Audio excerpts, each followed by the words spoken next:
Hello, hello, my friends. It is Hondo, and welcome back to the Knights of the Nerd Republic. You know what to do, and stay profitable.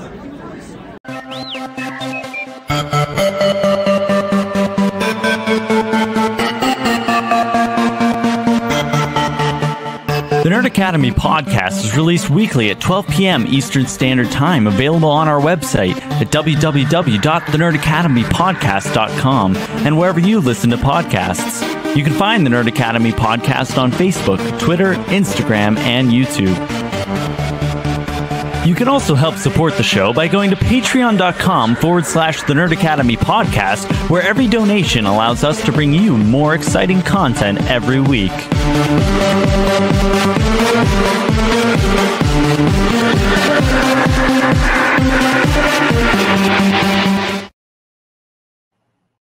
Hello there, and welcome back to Knights of the Nerd Republic, the show where your favorite nerds talk all things about the galaxy far, far away. I am your host, Jarod, the Dark Jedi, Bachman Stubbs, and it is time, ladies and gentlemen.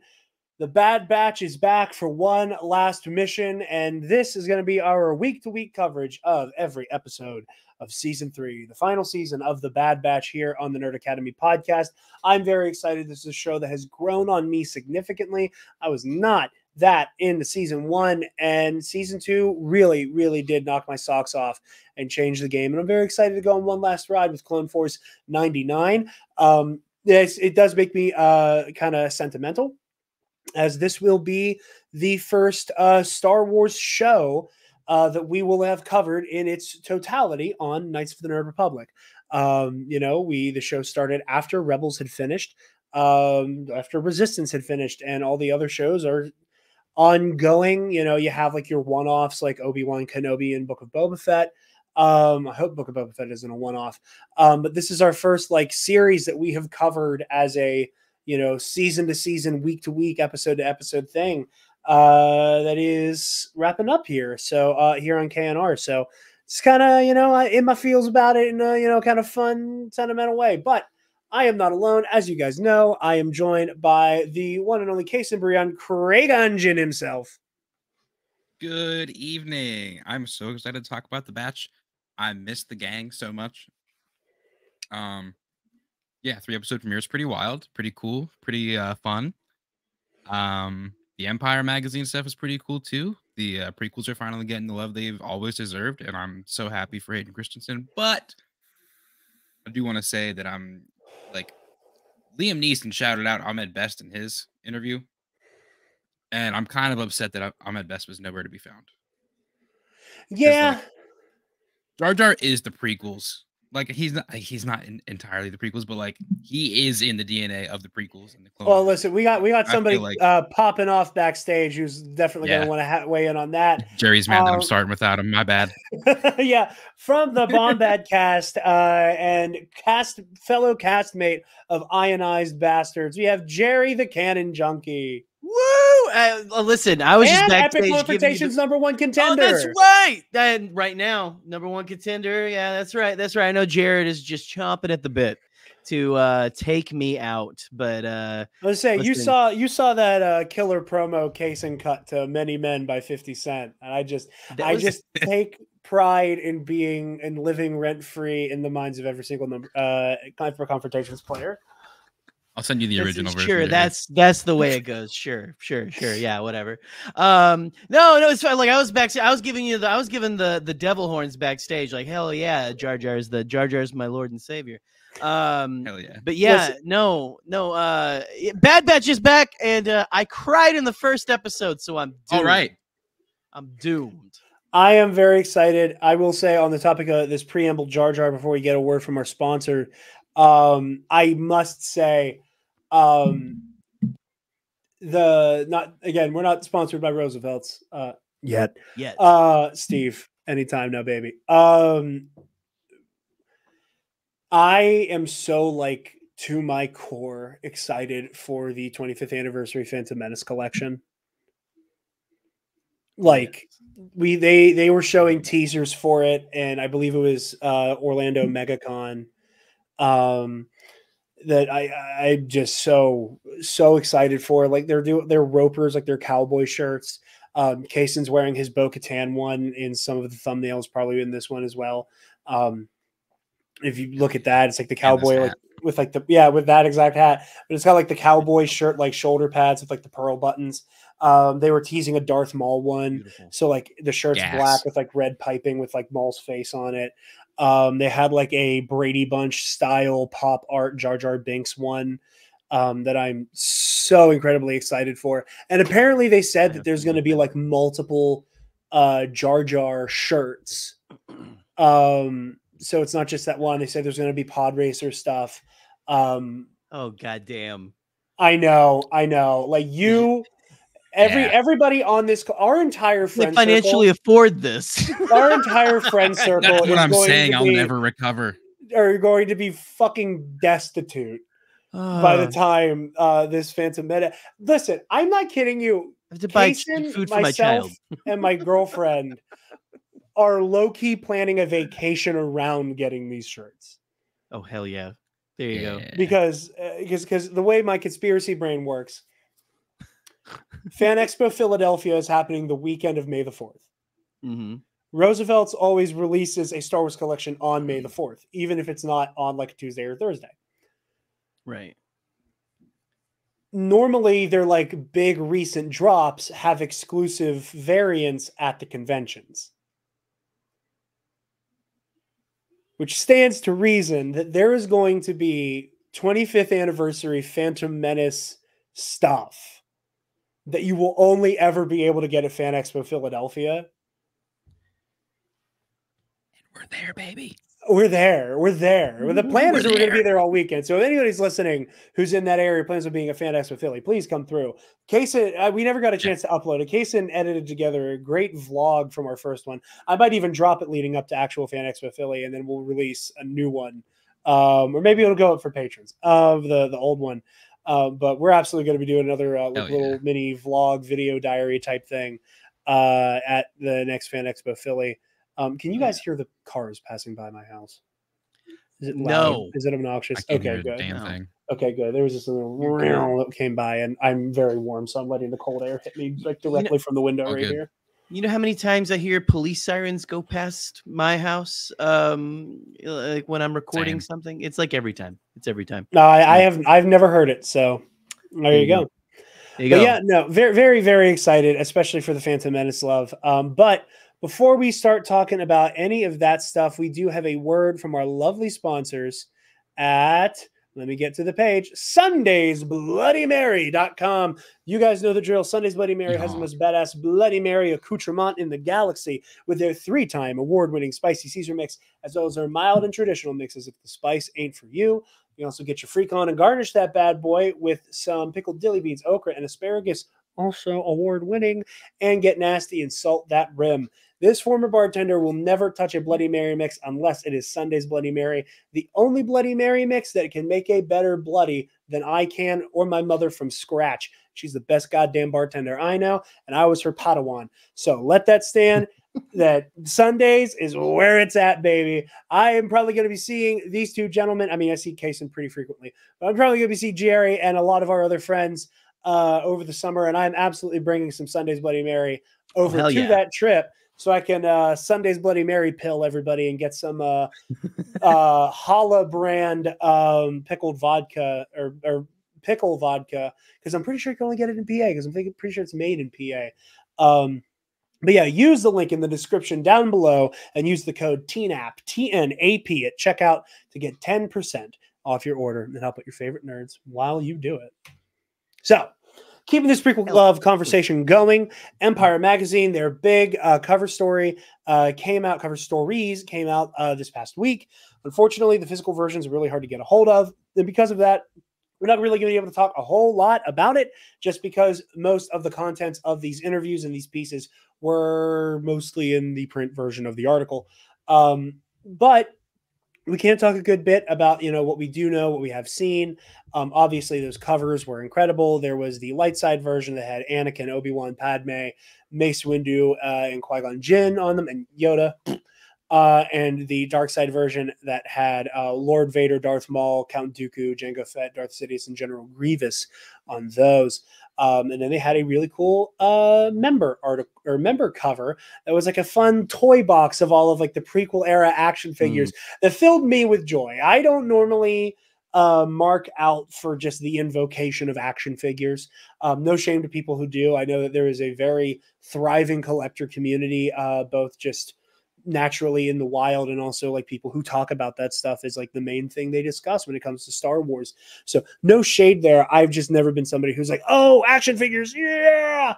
But when I was looking at that cover, I kept like, and again, you know, I'm nothing if not painfully on brand all the fucking time. You know, when I'm seeing all these action figures of like the Jedi Council members, I'm freaking out because those are the ones I had. You know, like there was specifically like this Sacy Tin figure that I had like 2 of that figure. I had like 2 of that Sacy Tin, and it filled me with joy. So yeah, let's just cover wise. How are we feeling? Because I have a little mini rant I want to go on about the covers because I love them, but there's one thing I'm like mildly miffed about with those beautiful covers that I'll talk about in a moment. I think Gerry knows what it is because I bitched about it in a group chat we're in. Right. But those covers, they're beautiful. Anything to say on that front? I mean, you know, like Kason was saying earlier, it's great except for where's Jar Jar? Where's our Buster Keaton, you know, of the sequel trilogy or the prequel trilogy, excuse me. My bone to pick. Yeah, just like give my my floppy boy some love, please, thank you. Anyway, love for he's the middle action figure on that subscriber cover, and so I was like, okay, there's Jar Jar. That's cool. Yeah, give him some love, man. Throw him up there with. He was the like I don't. He was he was public, part of the not main just the cast. collectors. Yeah.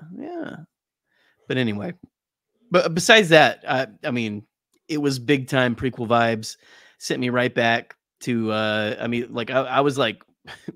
What the end of like 2005 or like, you know, like transported to the year I graduated high school, like waiting for Revenge of the Sith to come out, going to see it as a graduation present from my parents and everything. Just like, you know, yeah, it transported me back. Besides, again, severe lack of Jar Jar.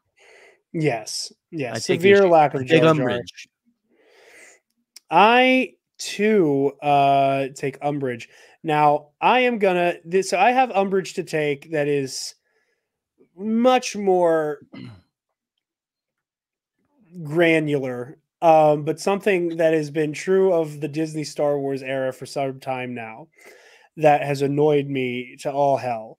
So we have the light side version, beautiful. Like I said, Obi-Wan, Padme, Anakin, Windu, Qui-Gon, Yoda, beautiful. And then right here, we have a Jedi symbol to denote light side cover. Right. Now Gerry knows where this is going. I know where this is going now. Now I'm gonna pull this away, and I know this is gonna end up clipped out for TikTok inevitably. Yep. What's up, kids? There are too many fucking Sith symbols. Hey, the tattoo parlors of America need bread and butter, okay? There are like 4 Sith symbols, and it infuriates me. So there is, and Kason, you can slap these in here as we go in the edit, and I'm sure everything I'm saying now will be cut out once the clips are made. But so there is the traditional Sith symbol that is a circle with like 4 jagged ends on it. And then there's a variation on that one that I have tattooed on my fucking arm that is a circle with 2 little like jaggedy bits on either side of it. So those 2 are the Sith Order symbols. Those are the symbols of a dark religion of wizards. It is the inverse version of the Jedi symbol. It's in our logo. For Christ's sake, it is when you look at our logo, it is the Jedi symbol, and inside of it is the circle with the jaggy parts on the end, because I think that looks cool. It was actually in the Force Unleashed 2. It was your Force Fury meter, and I thought that shit looked cool for forever. I'm never going to beat the accusations. But there is then the Sith Empire symbol, which is basically a spookier looking version of the Galactic Empire symbol. Very similar, circle with like instead of like cogs, it's like little slits. Same basic symbol. And that was already fucking too many. That's 3 symbols, 2 of a religious order, 1 of a government body controlled by that religious organization, but still distinct symbols. And then we get The Rise of Skywalker, a movie that I've softened on over time, but introduced the Sith Eternal, a cult run by the Sith that is designed to worship the Sith and serve at their behest. Now, Star Wars has had a hard time choosing which Sith symbol to put on fucking toy boxes. And I get it. I get there's too many. And I get that the graphic designers working at Hasbro are probably worked to death as is. And I was happy in the lead up to The Rise of Skywalker that most product that invoked the Sith symbol used, in my opinion, the correct one. Now, the correct one just so happens to be the one that I have permanently etched into my body, but it's objectively the correct one. It looks the best. It is the symbol of the Sith Order, the religious group of dark wizards. And then the Rise of Skywalker chooses Sith Eternal, this cult devoted to the Sith, but not themselves the Sith. And ever since then, anytime there's Sith anything, it's the fucking Sith Eternal symbol, even though that is a cult that serves the Sith, not the Sith themselves. So imagine my guffaw and frustration that when looking at the beautiful dark side cover for the Empire magazine, that the goddamn Sith Eternal symbol is right there. Is it a big deal? No. Am I the idiot for being annoyed and angry at this? Yes. But they truly could have just gone normal Sith symbol, either of the normal Sith symbols, Imperial symbol, Confederacy of Independent Systems symbol. No, they picked a religious order that plays no fucking role in the prequel trilogy. And it makes me angry. This is so stupid. I am aware I'm part of the nitpicking problem, but motherfucker. Why the Sith Eternal? They have nothing to do with this goddamn story. Throw me a bone because here. all but 2 of them have passed on to become part of the Sith Eternal. Listen. Star Wars Theory just lamented tonight as we're seeing, oh God, they're connecting the Bad Batch to the sequel trilogy. So yeah, it's all connected. The Sith baby. Eternal symbol is from his script. It's from from his script as well. Yeah, it's again. I know it's not that serious. But this specific thing pisses me off so much. It's understandable. I'm sincerely incensed by it. I truly am. Like, some people like nitpick like the clone troopers we've gotten in live action lately, that like the armor's molded in a way that like is not consistent with the movies, or that like every time we've seen the 501st and all these Order 66 flashbacks, it's a different shade of blue. Like, I don't care about that. I couldn't give a damn less about that. But the Sith Eternal and the Sith are not the same thing. And the Sith Eternal have nothing to do with the prequel trilogy, outside of Palpatine being there. Yeah. Again, I wish I wasn't like this. And I wish that when I looked at this cover art, I didn't go, wow, that's so cool. I rolled my eyes and groaned at it. They should have just straight up put the Confederacy of Independent Systems symbol on there. Yeah. I mean, you know, I'd have got General Grievous on there. He's not a fucking Sith, you know. Like, right. I mean, there are Jango more. Fett. Not that the normies know that or anything, but you know, you could. I mean, one could make the argument that there are more people on this cover that are associated with the Separatist Alliance than they are the Sith. True. Like, Yes. Count Dooku is both, Darth Sidious is both, General Grievous, Confederacy, Jango, Yeah. Confederacy. Like, all four of them are like at least half and half. Right. Anyway, Well, listen, hey, I'll do another nitpicky thing here too as well. Is just like, again, love the prequel love and everything. We've said our piece about our boy Mr. Binks. Okay, it's great seeing these prequel characters on the cover. It is the Phantom Menace's 25th anniversary, and there is not a single person on there that is like in their Phantom Menace look, except for like Qui-Gon's on there, right?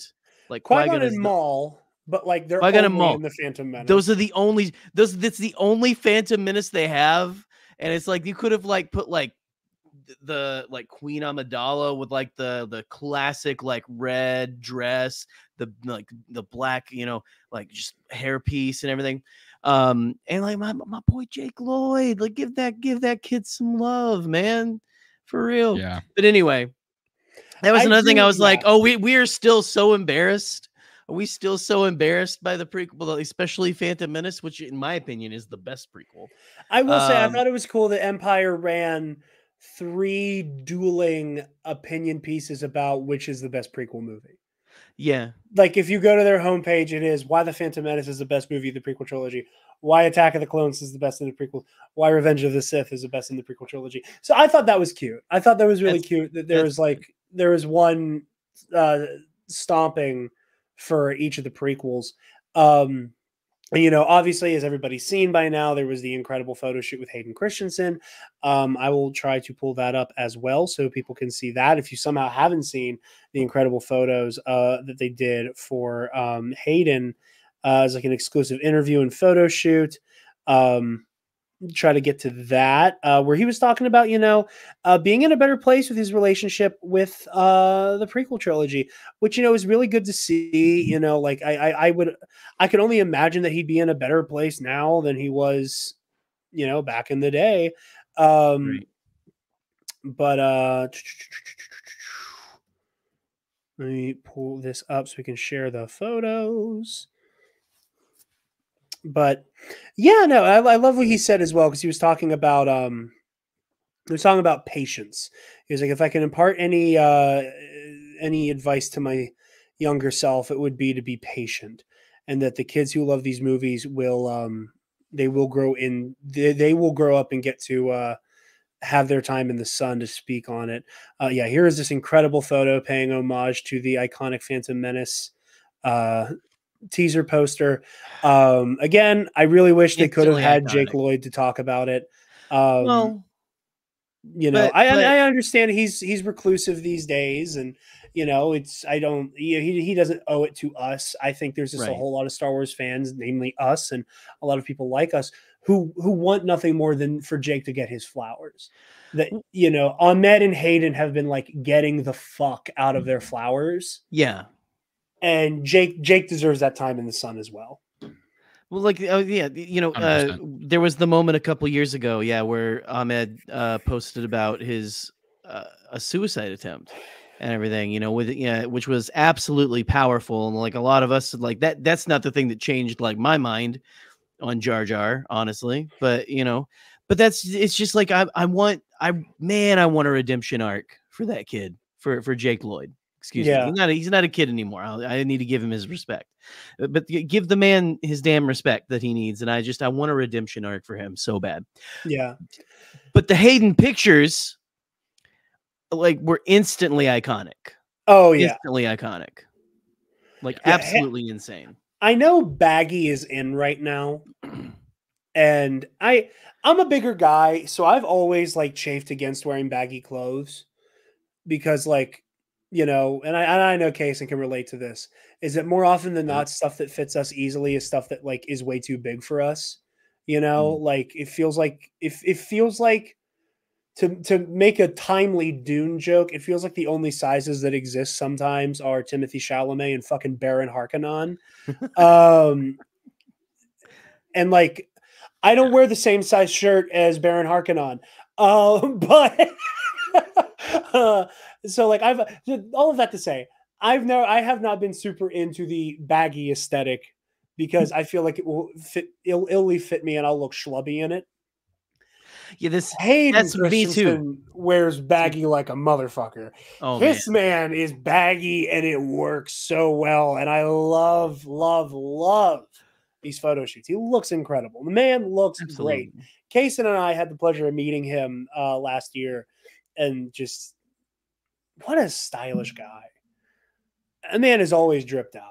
He's always looking really good. Like in everything for He's like the Kenobi press and everything. I mean, he's just absolutely him and Ewan just like absolutely making everyone else look like shameful peasants, you know?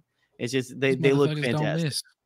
Yeah, never. They never do. You said it, so we got to play it now. I can't let it go. This motherfucker don't miss. No, he's fucking good. That motherfucker don't miss, man. He's good. In the heat of battle, he don't miss. No. In the heat of controversy, he don't miss. No. I love Rappaport on that. No. Oh, he's just pouring something into a red Solo cup. It's one of the few times anything's ever come out of Michael Rappaport's mouth that didn't make you want to run into oncoming traffic. No, exactly. Yeah. It's the one Michael Rappaport clip you could show your mother. Yeah, and it's just him going, no. But anyway. He's good. Yeah, that was great. You know, Ewan spoke.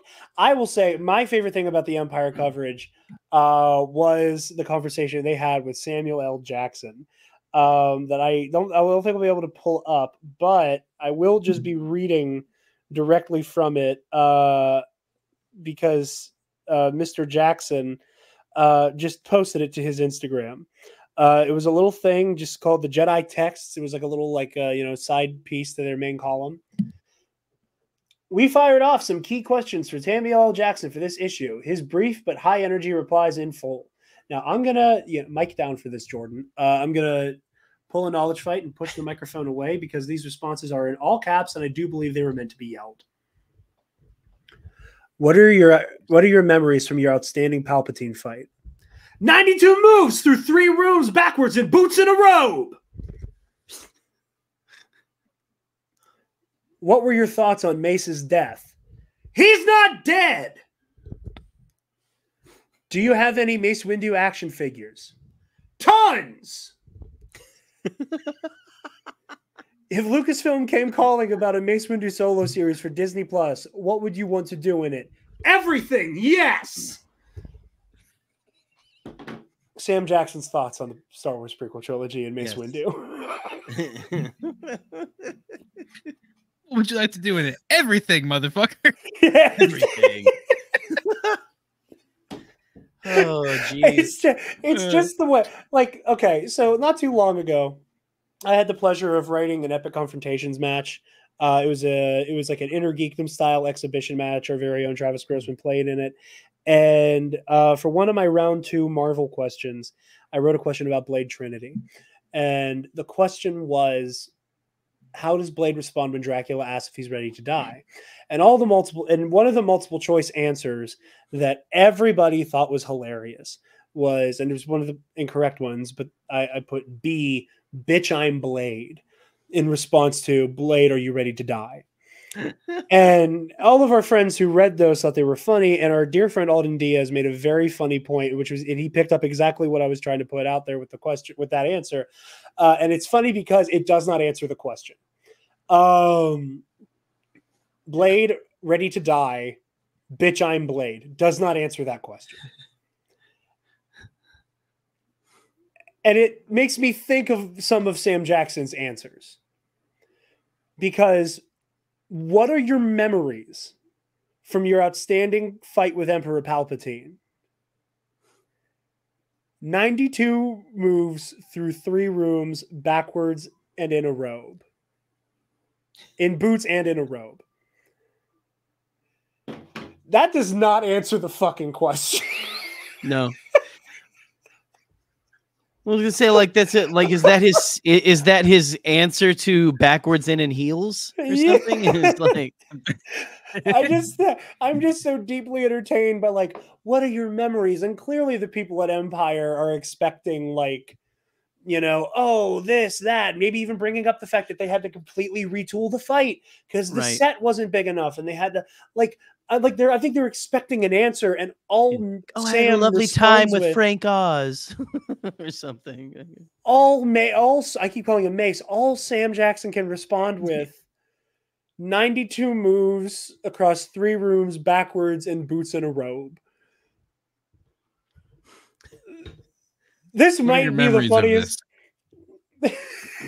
choreography? The choreography of my wardrobe. I had to walk backwards. Turning it in the Seinfeld. What's the deal with Chancellor That was Palpatine's very office? Seinfeld. That was very Seinfeld. But yeah, why do I have to fight backwards? What's the deal? I'm not being hyperbolic when I say this might be the funniest thing Sam Jackson's ever done. Like, he's talking about Mace Windu not being dead. That's par for the course now. Right. And just allow me to be the first to say, I'm on Team Sam Jackson on this one. I know a certain somebody did a certain fan series that, again, I know I've said this before. I hate doing it was in my script. I was saying years before I was on a microphone, that is exactly the story I would tell about Mace Windu, is him having to face Vader. And like exploring Mace and like whether or not the fall of the Jedi and his own near death would have made him more militant, if he would have become like a Rom Coda type post the fall of the Order, or if he would like become more Yoda. And like there's very interesting things you can do in either direction. And then somebody made a fan series about it, and now no one can ever touch that idea ever again. But please call Sam Jackson. Please let him play Mace Windu again, for the love of God. I need it. Please. I need it back. But yeah, no, there's a lot of fun, interesting stuff in the Empire magazine. Again, you guys can find it on your own on the interwebs. I wish there was more to chew on in the online versions. They sat down with Ian McDiarmid, who also had a really cool photo shoot. They sparked a new round of discourse again around Palpatine's return to the Rise of Skywalker. Ian McDiarmid was like, yeah, no, it makes sense. Palpatine's the type of guy who'd always have a plan B. We'll be talking about that later in our Bad Batch conversation, which made sense. Palpatine also said, Ian McDiarmid basically said, I know my son, who is the father of Rey, is technically a clone, but Palpatine did have sex. And I just really love, I really love that Ian McDiarmid,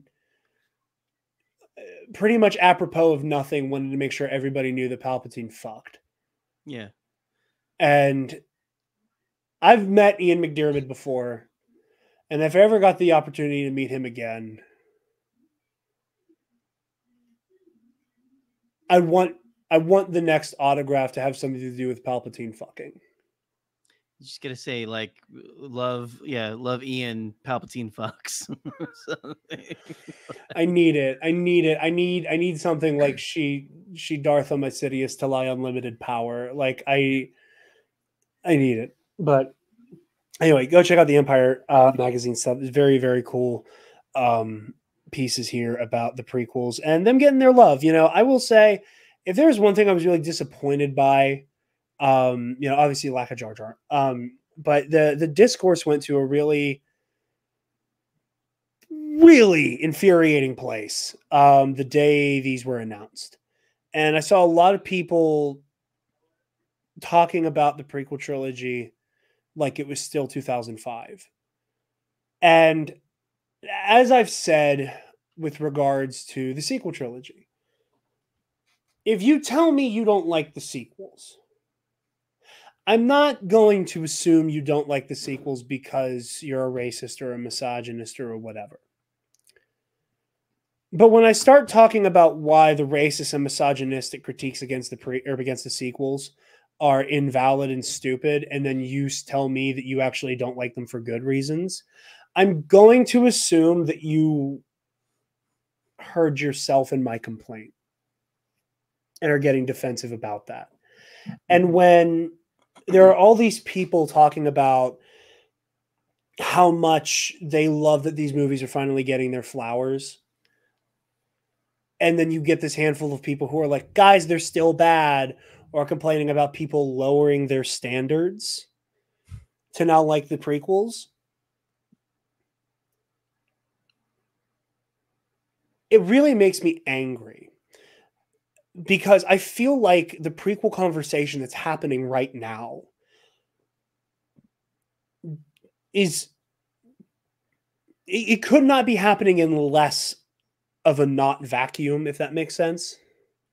Like, so much of the outpouring, very loud public, bleeding heart love for the prequel trilogy that we see a lot these days comes in spite of the vitriol these movies received back in the day. And I think that there is I don't want to say I don't want to say trauma. I do not want to devalue that word here with conversations about fandom, but there is a learned behavior, and I think for lack of a better term, trauma.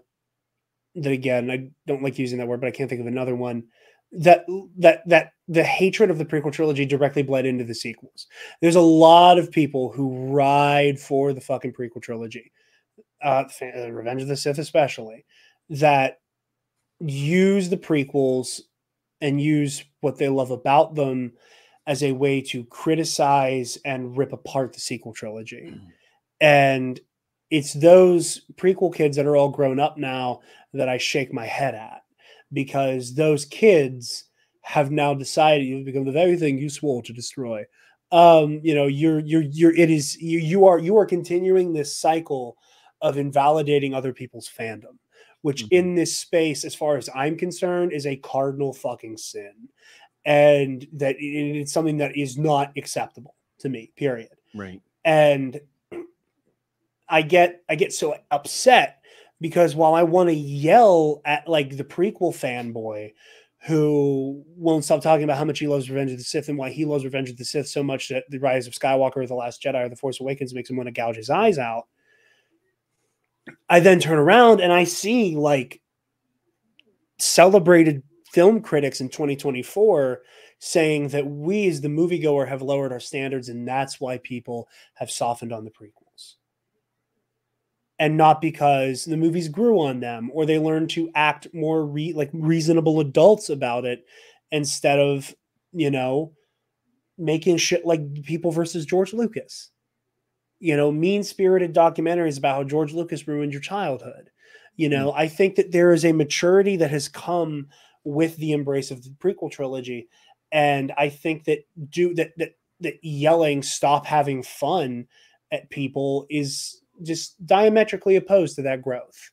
And I think that because so much of that celebration comes from rejecting the vitriol that made these movies so untouchable to the culture at large,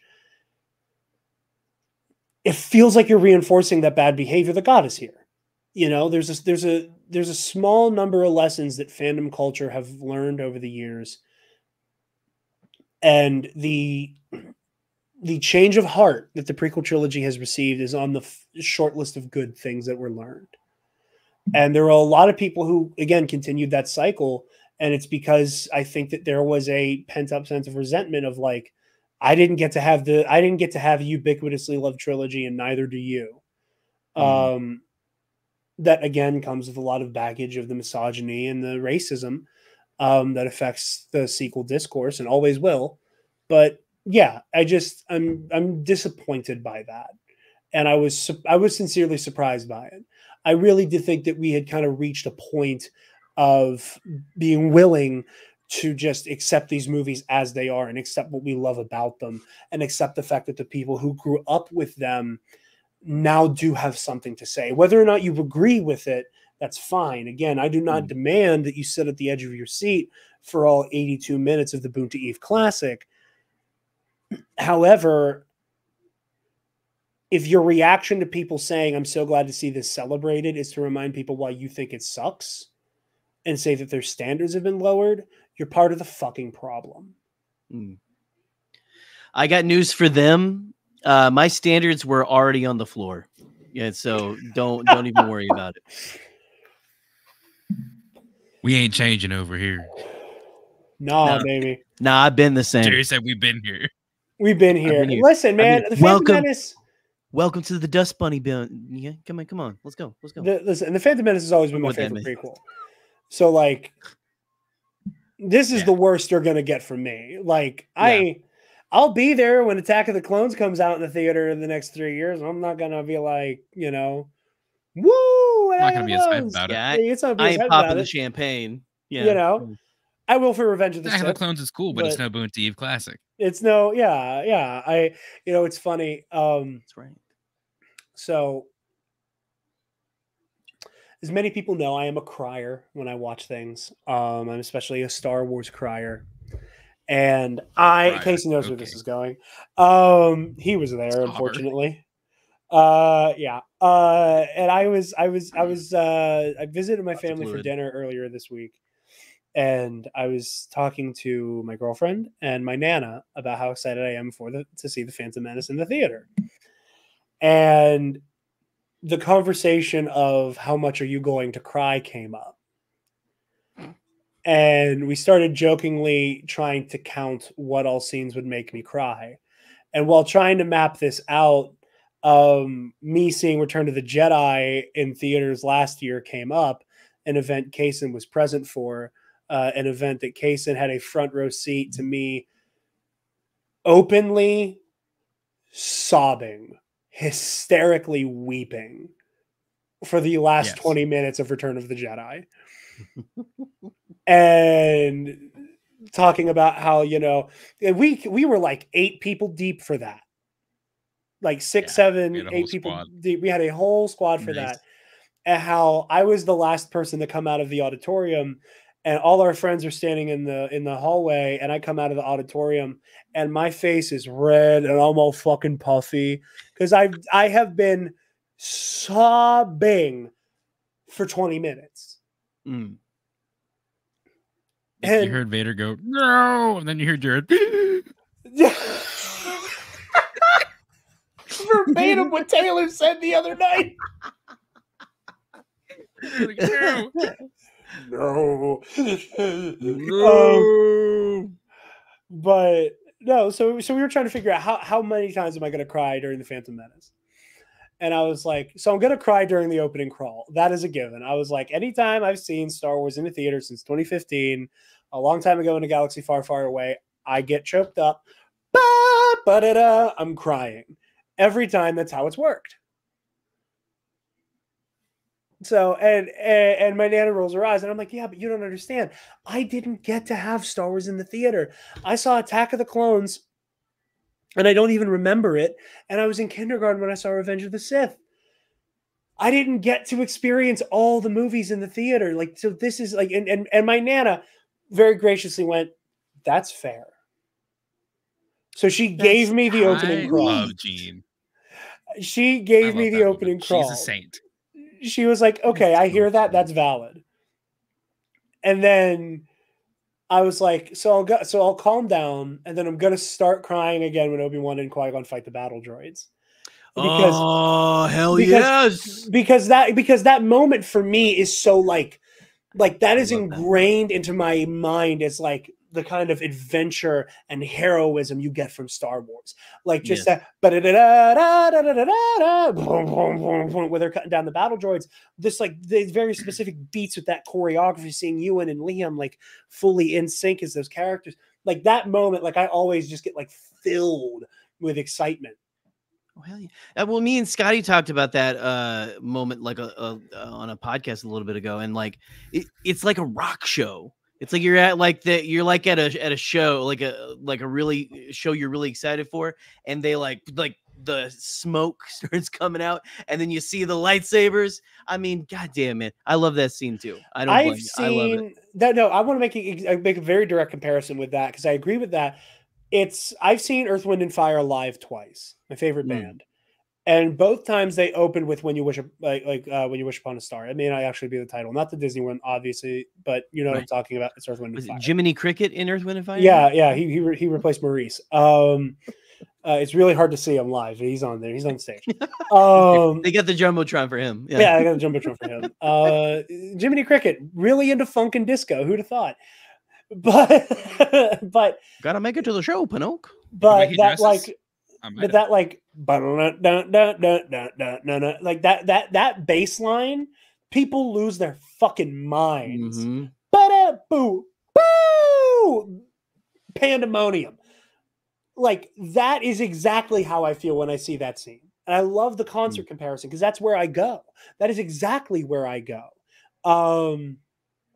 For that exact moment, and it could be, and it's just because like that moment just encapsulates like being a hero in Star Wars, being a Jedi. Like I think of that specific moment, so I was like, I'm gonna cry there. And this whole conversation was prefaced on I'm not going to cry nearly as much during the Phantom Menace as I did during Return of the Jedi, because the Phantom Menace is like, it makes me so deeply happy. I love so much about that movie. Return of the Jedi is a movie that is like deeply emotionally affecting to me. Like there is so much about like the grand arcs of Anakin and Luke, and like the fight against the dark side and the Empire and the fight we know comes after it, that like the Return of the Jedi just fills me with so much emotion. Return of the Jedi, Phantom Menace fills me with just joy. Like it's not so much all these bittersweet elements. There is just so much fun and adventure here that is Star Wars to me. And then I was like, and then we're going, oh, I'm not going to cry. I'm not going to cry during this. I'm not going to cry during this. I was like, you're going to get a lot of me being like, yeah, but not like crying. And then I was like, and then this is the exact conversation. I go, Duel of the Fates. I'm not going to cry. And Taylor got visibly angry when I said that. She went, you're not going to cry during Duel of the Fates. You're not going to cry during Duel of the Fates. I was like, no. I'm with Taylor on that one. I was like, I'm going to fuck you. And I was like, oh, I'm going to be full of so much joy. And then you're like, yeah, let's go. Taylor goes, you're going to hear the first two notes of that song and you're going to be sobbing. Yeah. And I was like, the fight doesn't make me cry. And then she went, no, the fight doesn't make you cry. Seeing it in a theater in like a Dolby Atmos auditorium will fuck you up. And I went, yeah. Well, and she went, you're going to cry during the Duel of the Fates. And she said, and it's okay. You're going to cry during the Duel of the Fates. So stay tuned to see if I cry during Duel of the Fates whenever the movie comes out. But it was that, and I was like, I'm going to cry when Qui-Gon dies. I'm going to cry during the funeral and his last words. I was like, I don't think I'm going to cry as much for this one, but we'll see. There's a non-decent chance I end up sobbing as much as I did for Return of the Jedi, and I'm just short selling myself. Star Wars in a theater is just it's more powerful. It hits you in the face a little harder, in a good way. And it's just, like watching Return of the Jedi, like is where like you always forget because they don't release them like periodically like they used to. Yeah. And like, I mean, when it does come out, it seriously is. I wish they put these things in there for more than a week too. Because it's just like, I'm really hoping this one's longer than a week. Because Return of the Jedi was like a month. Was it? Yeah. So there was a little time. So this probably be about the same as that, comparable to that. I'm hoping because Return of the Jedi, it came out at the beginning of April, and then they made a big deal about the fact that they were going to be ending it around May 4th. Right. So it was like, let this be your May the 4th celebration to cap out the 40th anniversary Return of the Jedi celebration by seeing it. Let the Phantom Menace stay in theaters until it is time for the Acolyte to start on June 5th. Yeah. I mean, hey, it's the beginning of May, so that might actually be how that pans out. Just saying. So, but yeah. Dude, even on my home setup here in my room, it hits different. Like when I have my projector, yeah, I'll hook it up to my computer speakers, so you have the subwoofer and everything, so it like really hits the low end on shit. It's like it hits different just that between that and the TV. It makes a difference. It feels not even like a full there. home theater.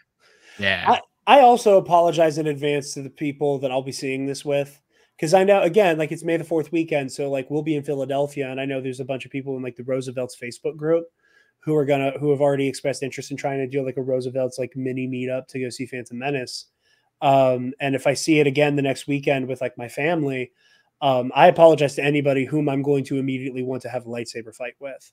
Because I've never not watched the Duel of the Fight me, Fates. bro. Oh yeah, I'll have my lightsaber with me. I'll just immediately be like, "Who wants it? Who wants it? Nothing personal. I need to beat some ass.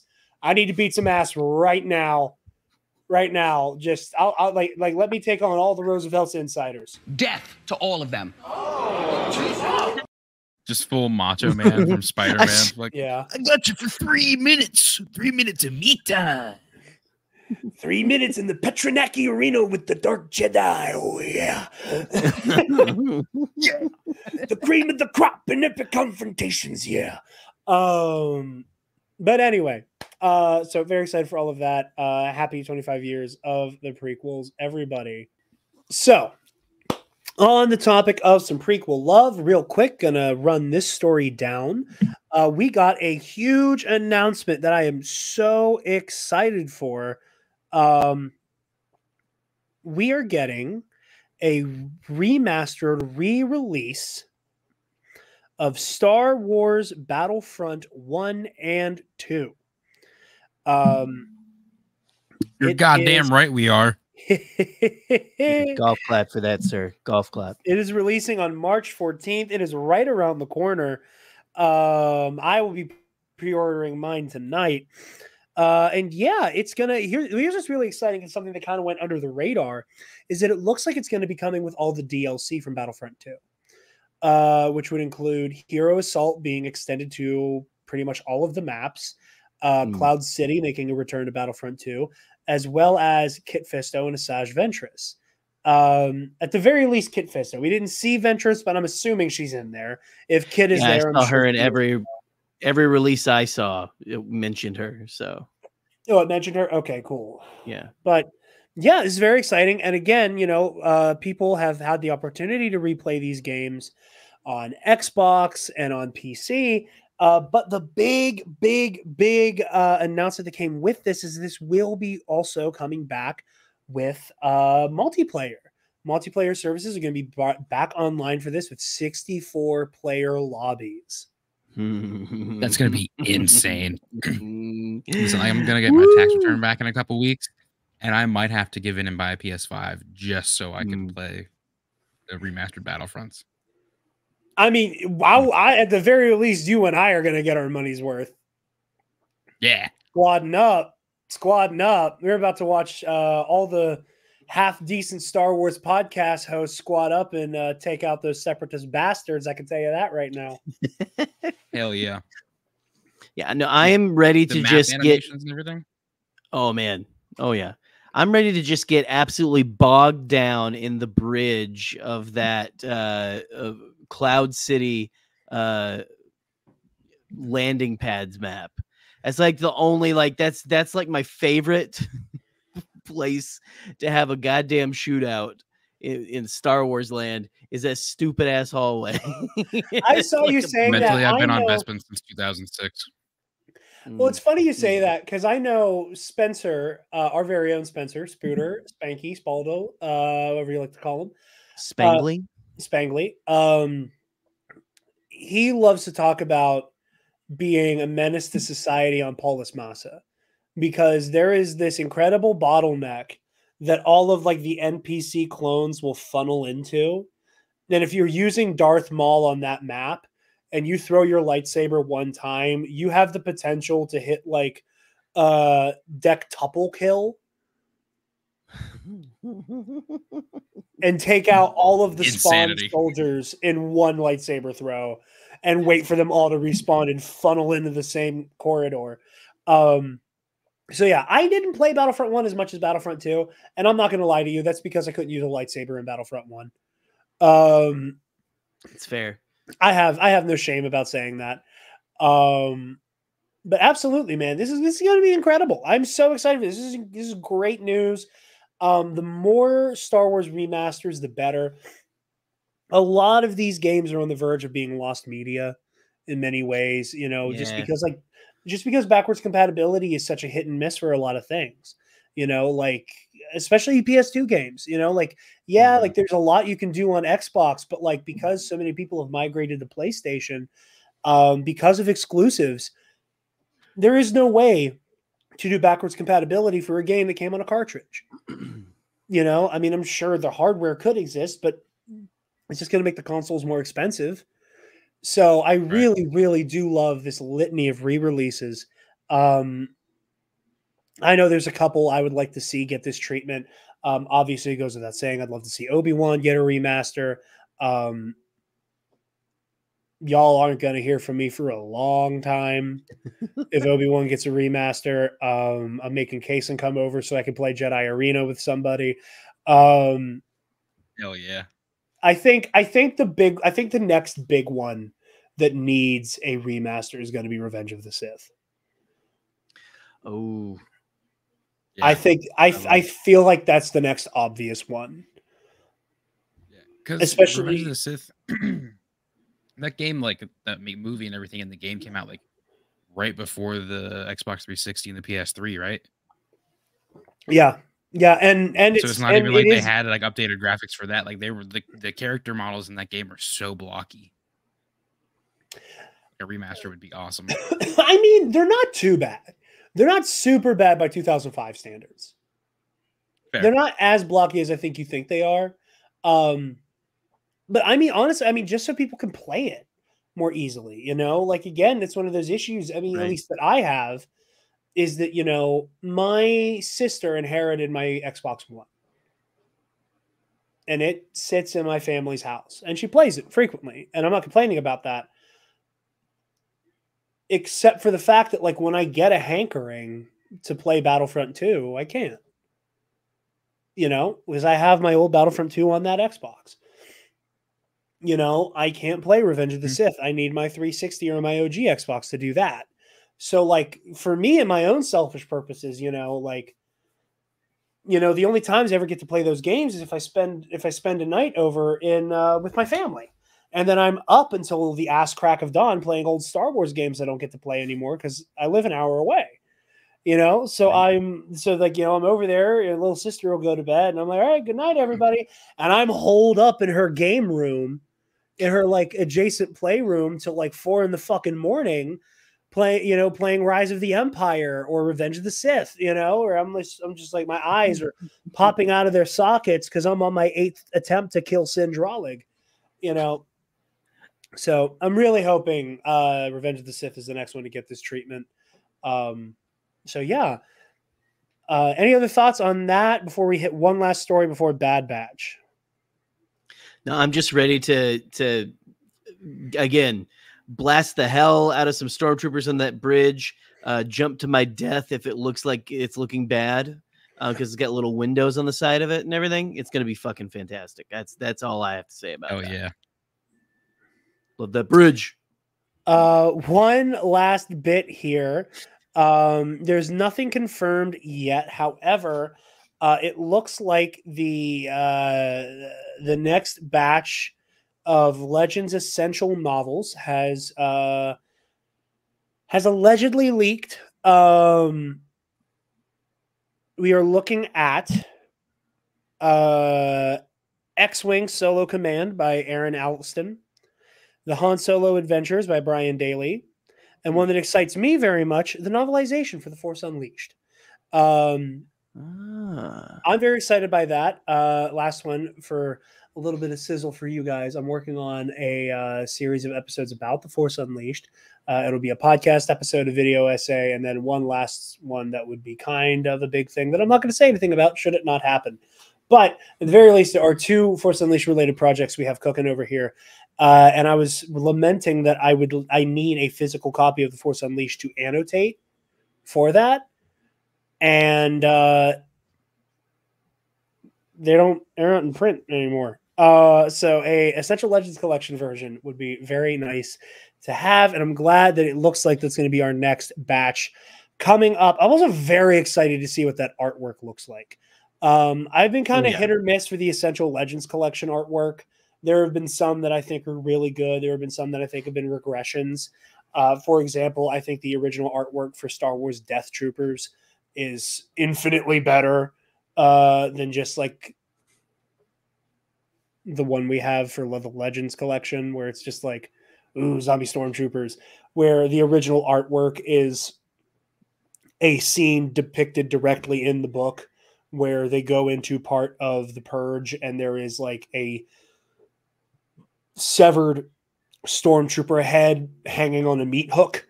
And I just remember that cover art being so striking and terrifying when I was a kid, and just the kind of like almost cartoony zombie stormtroopers on the cover of the new one doesn't quite get me in the same way. But either way, I'm very excited for that information. So moving Trying on. to sell it to unsuspecting children. That's what they're trying to do. It's fine. They're still zombies, though. It's still clear I they're know. fucking That's what zombies. I'm saying. It's We're still gonna zombies, ruin it's some less lives. scary. But yeah, so we're gonna move into our main story here today, which is the first 3 episodes of Bad Batch season 3. Gerry, I'm gonna shoot to you first. How are you feeling coming off of these first 3 episodes? Emotionally drained already. No, I was just that first episode was just man, the dad vibes in the entire series, the Bad Batch series, they're immaculate. It's all I get hit with a little moment pretty much in every episode, right? Of But course. just to have the first episode to be this like we're gonna really focus in on Omega and what's been going on here, and just like the sweetness of this child and everything, like growing up to like spending like a long time at this place. You know, we see the passage of time, and to have her still really trying to reach out to Crosshair and everything. I was a mess of tears in this one. There were, and again, I watched these at 3 a.m.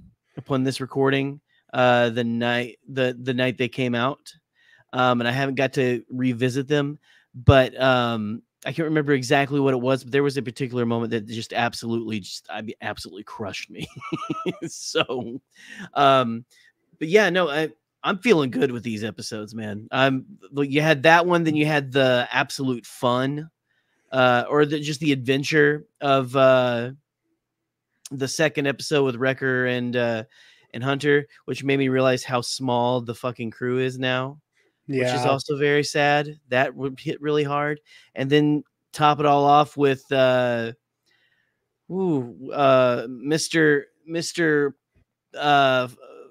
Mr. going to Bone Town, Palpatine, coming in the last episode that they released there. I mean, the sexual tension in that one alone was absolutely insane. People have been saying they got some sexual tension between him and Royce Hemlock, and I don't know. There's something.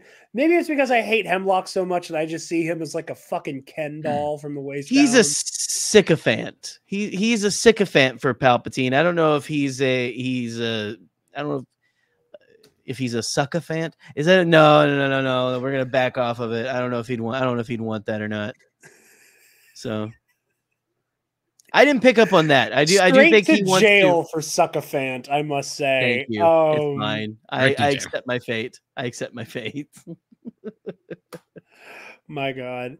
Kason, how are you feeling coming off of these first 3 episodes? I am so excited that the batch is back. I really like the Bad Batch. I don't remember if I watched the first season initially when it came out, or I think I waited a while. I think I waited until right before season 2 was about to come out, and then I watched season 1, and I was like, okay, this is pretty fucking good. And then season 2 came out, and I was like, oh yeah, this is really good. Yeah, super hype about it. I was kind of not on board with the like going back and connecting the dots between the sequels and the original trilogy, but like the more I've thought about it, I'm like, okay, no, it makes sense. This is what Star Wars does. So like seeing this stuff and like with Mount Tantus and everything, and like seeing Palpatine come to check on the cloning experiments and Project Necromancer is very cool. And like that's like I said, like that's what Star Wars does. So everybody that was like, it doesn't make any sense, which honestly, when the prequel or when the sequels first came out, I was one of those dudes where I was like, it doesn't make any fucking sense. What do you mean somehow? But that, I mean, this is what happened with the Clone Wars too. Like you go back in and you fill in the gaps there, and like that series is so beloved, and like these other series that have been coming out since then are doing the same thing. And like that's, like I said, it's what we do over here. Yeah, I mean, it is in the DNA of Star Wars to like go, okay, we told this story, and what little nuggets can we do to retroactively make it fit? You know, Yeah, like let's find out how we got here. Yeah, and for me, I think that like I've seen some really shitty discourse, which like like I saw this one person, I will not address them by name, but like did this whole thing about like I'm so tired that like all roads lead back to Exegol in Star Wars now, but it's like all roads led to fucking Endor. Yeah. For the better part of like 40 years. So like I don't know what you want from that. I don't know what you want here. Right.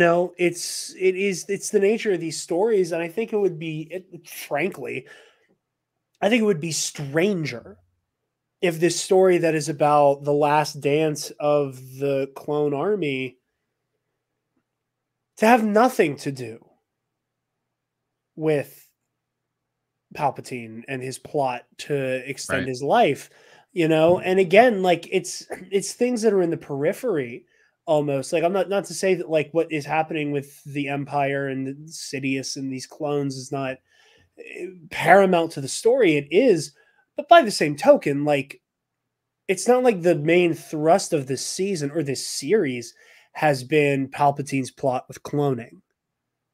Right. It's been about this family. It's been about personhood. It's been about we were bred for one thing and now we're no longer needed. What does that mean for me and my humanity? And I'm very confused by the people who are acting like this whole show has been about the Emperor.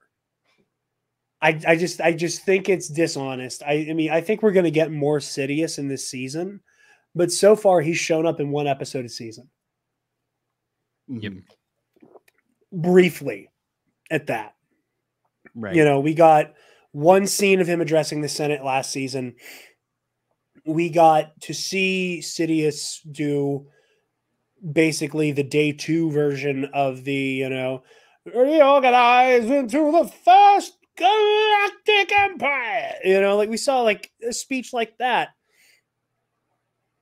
It's not been the Sidious Necromancer show. Right. It's been about what do these people do with their lives when their primary programming, for lack of a better term, has been fulfilled. And, I'm fascinated by it, and I'm frankly I'm fascinated by us seeing more and more of what the Empire is doing. I've said before that the thing that has always fascinated me the most about the Empire is the things that they never addressed in Legends or canon, to my knowledge. It's like the idea of like, what was the Imperial propaganda? What did they tell people about the Jedi and why the Republic had to be done away with? And now, so very, very much now, I find myself chomping at the bit for these stories about how is the Empire, how is the Emperor planning these elaborate schemes to extend his life. I think knowing like how long has this conspiracy been moving is something deeply fascinating.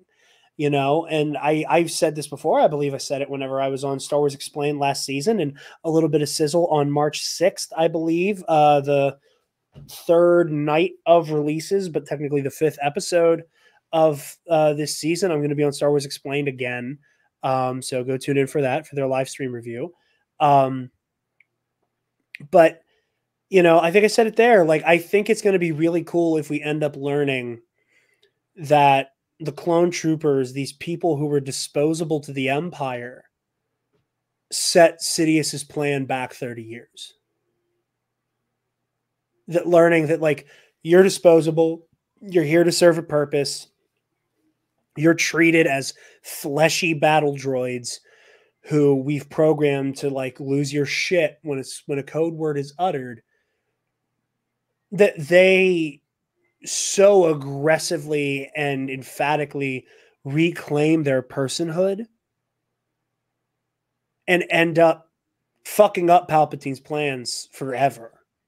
You know, like, and that's been the big talking point lately is, you know, they say in Shadow of the Sith and the Rise of Skywalker novelization that, like, the Emperor and his whole plot was so cobbled together on Exegol because none of the bodies were ready. And we know that at least right before Return of the Jedi, he's already set up shop on Exegol. Right. You know, through the Darth Vader comics. So, like, I really do love the idea that, like, yeah, Palpatine was like, all right, salvage what we can of this research, and we're going to move it all the way to fucking, you know, East Kabumfuck Sith land so that nobody else can fuck with my shit. Because, you know, however many long years worth of research got annihilated by the clones. Mm-hmm. They stole the homeland of the clone trooper. They took his immortality from him for it. I think that's beautiful and inextricably linked to the story of the clone's personhood. So I truly do not understand why all roads leading back to Exegol is a bad thing. Right. Well, I mean, as much as people may not want to hear it, I mean, that's the end of the story now. Of what that's the end we've got for that saga, right? Like, and again, like I was like on the fence about Rise of Skywalker. I like it a little more. I think it's the weakest of the sequels, but I never really personally had a problem with the Palpatine stuff. I mean, it was definitely a tack on and everything, but I was like, all right, fine. Okay. We're going down this road. Okay, cool. No, he's your normal person about it. But well, yeah, I mean, you know, that tends to happen sometimes, you know, but, yeah, no, it's, and again, you don't have to like it, I guess, and everything, but it is just funny. It is funny how many people, again, including Mr. I guess I shouldn't say his name on here or whatever. The Mr. Bald man who cries about people stealing his scripts. You can say his name. That's not who I was complaining about. That was not. Somebody else who used the verbiage of all roads lead to Exegol. Right. Well, there's other people that do that, but like even like just for an example, like there's a clip that I just saw before getting on here of him reacting to that last episode of the Bad Batch, and then someone cut it. So it goes from them walking into that vault to him going, man, like, fuck, they're connecting it to they're connecting it to the sequels. And I don't know why people are, and he's feigning surprise for engagement, but I don't know why people are surprised with this. Like, this, honestly, I feel ever since they've introduced Tantus, I've been like, oh, that's where we're heading to. Yeah. Personally. Yeah. Like we're going to start setting this shit up because, again, Star Wars fans aren't happy unless we over-explain everything, you know, and go on these journeys, which I don't think they're over-explaining, by the way. Anyway. I agree. Now I'm rambling. So with these episodes, you know, I did not know how, not to say that I was like, I have no idea how they could do it. I had no idea what they were going to do with a Crosshair redemption. Mm-hmm. Yeah. It was something that I was curious as to the how. Again, not this is impossible to do, but like, what's your angle going to be? And the idea that Crosshair is in a self-imposed exile You know, the whole like I deserve to be here idea. I think Mhm. that's really fascinating, and I do think that is I think that is the best angle they could have taken. And I think if it makes it more fascinating because Crosshair, I mean, he's arguably the most competent warrior in the Bad Batch. You know, like everybody, like outside of Crosshair, everybody's enhanced gifts give him like can be utilized outside of a war zone. Hunter is an incredible tracker and leader and military mind, and there are applications to that outside of combat. Wrecker has super strength. Tech was endowed with like remarkable intelligence, unrivaled. Crosshair's a killer. He's a fighter, and the idea that kind of stuck with me is I couldn't help but think Crosshair could have broken out at any time. You see the advanced aging is catching up with him, and he's got this tremor, which I think is also a fantastic metaphor for him. Like, what am I if not a warrior? Which I think again is brilliant characterization for him. But I love the idea that Crosshair, being the consummate soldier that he is, he probably could have broken out whenever he wanted.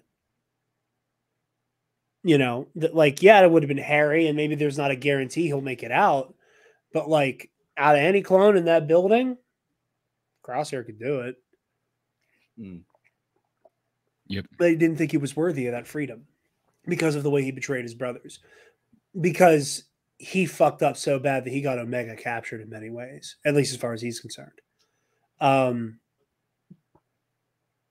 think that's powerful. And the idea that it's like, oh, Omega's trying to break out. I can't let her go by herself, and Right. that, that's the moment that he's like, okay, it's go time. I really, really do love the characterization for Crosshair that we're getting. I do think he is probably my new favorite member of the Bad Batch. For a while, it was between him and Echo. And the Echo is largely because of my own 500 first bias. But like the characterization he's getting is just beautiful. And again, it's so much of it is that manifestation of what that tremor means to him. That like, and like, again, like this is this perfect shot. He's like fucking Hawkeye, he's never missed a shot, never will. So seeing him like lose control, I think is beautiful. I brought up, I brought up the driving motif of Kendrick Lamar's "Damn" a lot during our Ahsoka coverage. That is it wickedness? Is it weakness? You decide. Are we going to live or die? And I think it's because that motif sticks with me and affects me deeply. And to draw that comparison again, I think that there's something beautiful to the fact that while Crosshair is becoming a lesser warrior, he's becoming a better man. And he's coming into his own as the father figure Omega deserves from him. Like I saw people pointing out that this is the first time he ever addresses Omega by name. Yeah. That we ever see. Calling her kid. Yeah. And I think there's something really powerful to that, and to see again him step up into that role, in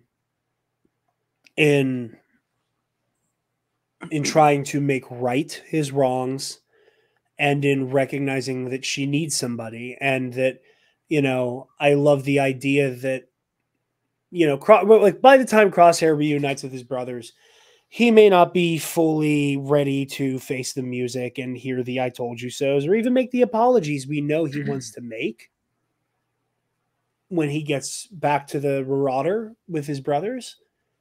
But I like the idea that it feels like it's going to have to be forced out of him less. That he is already aware of how he's failed and he's trying to make up for that. And I really, really do like where they're going with Crosshair. Kason? I really like how they do the build up to the escape too. As far as like within the first episode, like where Omega's concerned, where they do like the whole like they go through the routine and they do it like multiple times Yeah, in a short period. the And it's like, repetition. Yeah. yeah, and it's like, hey, just so you know, this is what's been going on. This is what Omega's been doing every day. And she's Yeah. going to talk to Crosshair every day too. And then when she shows up and she has Nalase's data pad, and Crosshair's like, leave it alone, kid. And Omega's like, no, I need you to lock in, bro. We're doing this. Like, we're doing this right now. This is happening. And if you I'm bust you out of here. I need you to come with me. Like, let's do it. I need shooters. I need shooters. Quite literally, I need shooters. Yeah. Yeah. I need hitters. Stun them if you want, but I need shooters. Yeah. Also, I forgot how absolutely sinister Hemlock is too. Oh, what a motherfucker! Yeah, he's such a best villain bastard. in a while. Oh yeah. Yeah. Yeah, Hemlock's good. The Palpatine intro was good. As soon as he said we have an unexpected visitor, I was like, oh, that's Sheev for sure, dude. I did like the Return Sheev's of the coming Jedi illusion, where like I forget how Hemlock says it, but it's very much a play on the, well, you can tell the Emperor you can tell the Emperor that yourself when he arrives. The Emperor's coming here. The Emperor is not as forgiving as I am. It was very much that same conversation he had with Nalase, which I really enjoyed. But yeah, absolutely. Gerry, Crosshair thoughts. Well, just the way that he, I don't know, you were talking about how he gets his kind of dad moments and stuff with her and everything. Just like the whole he thinks he has to push her away to protect her and everything. Like, get away from me, I'm gonna cause you more trouble, kind of a thing. But just the way, like, I don't, like you guys have just already said, like the way that he locks in as soon as she is like, no, we're doing this and everything, he goes all in, and he's like, all right, we're gonna do this, we're getting out of here. Also, I love that they have a dog now, so absolutely. Kind of, and that was another thing I wanted to talk about. Batcher, they mentioned this on Force Center, and I broke my rule. I always say I try to avoid listening to Force Center until after I've done my review, because I feel like I'm plagiarizing what they're saying at that point. But I could not help but agree with Ken, Joseph, and Jennifer about the idea of like the way Hemlock frames Batcher's release, and that that it does have that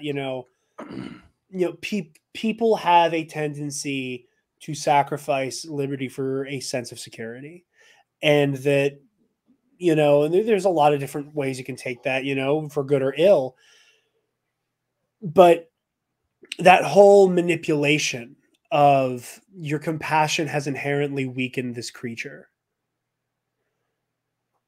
And in doing so, your ability to care for him, her, I don't remember what Batcher was, but your ability to care for this creature has rendered them dead on arrival, because you've inflicted it with a weakness. And it's not subtle. Star Wars rarely is. But the framing device of your compassion is a weakness. Your humanity will impart weakness onto others. That has been one of the central conceits of this show. This idea that, Crosshair refuses to engage with the personhood of the clone trooper as an identity and as a group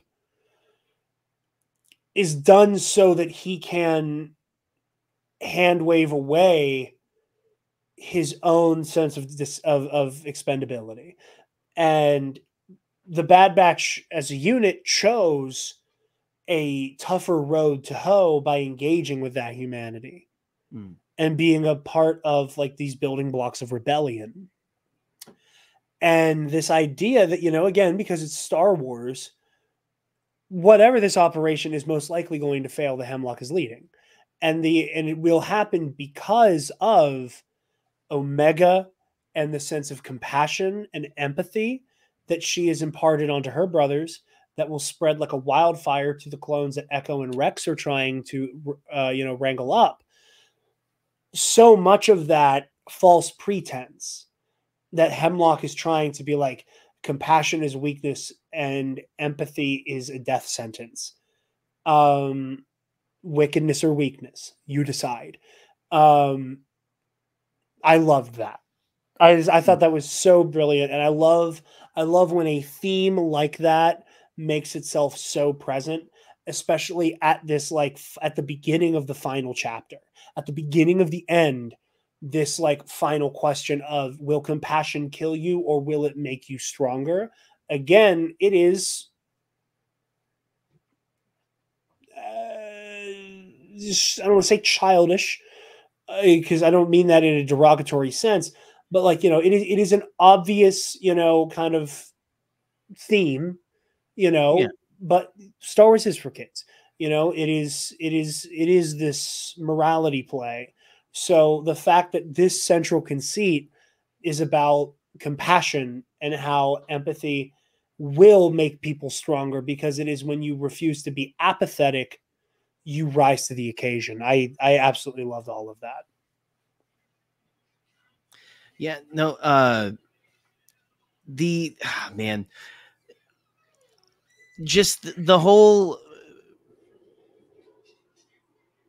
bent of this series where you've got these guys who are hardcore soldiers, these guys who were built to fight and everything, and to turn that on its head and have them be caregivers and things like that has just been, it's just, and to have that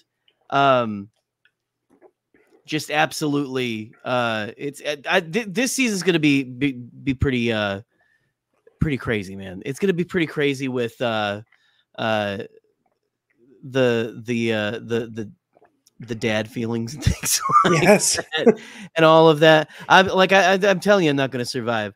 But I like what you're saying there. That theme is just I like that as the thesis statement of is the compassion going to kill you, or is it going to make you stronger?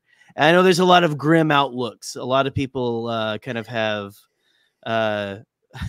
they're all going to be dead by the end of this, or most of them are going to be dead. If you're Chris Ryans from Broaxium, you think that these guys are going to become was it Scar Squadron that's in the comics, and everything like that, which I don't think that's going to be the end for this thing. Honestly, I hope that they are in obviously they're not going to be in a super safe place, but I hope it leaves them in a good enough place. But just I know Hemlock's bad. Hemlock's very bad, and he's very good at being bad. I loved the whole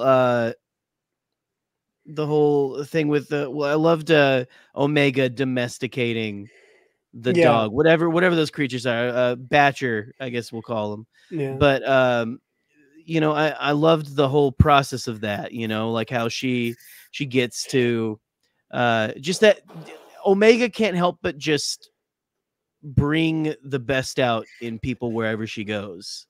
Yeah. Everywhere that she goes, she's absolutely uplifting people. Yeah, I mean, hell, Batcher is a reflection of Crosshair specifically. Yeah. Standoffish, hostile, dangerous to her specifically, as he was in season 1, but by the end, in this escape, is there to guard her and protect her. It is very much a reflection and a mirror to how she's treating Crosshair. And a lot of the we talk about the first and third episode a lot, but that second episode about Wrecker and Hunter, very much also lean into that whole idea of compassion will save you, and imparting that onto people. And I do really love the way that Hunter is becoming sloppy. He is throwing a lot of his tactical sensibilities to the wayside in the name of trying to save Omega, and it's beautiful. It's truly beautiful, and I am fascinated as to where the season is going. You know, to obviously bring up the elephant in the room and the big stinger, you know, we have the masterful rotating centrifuge clock motif in the third episode. Doomsday Clock. Yeah, it's a doomsday clock.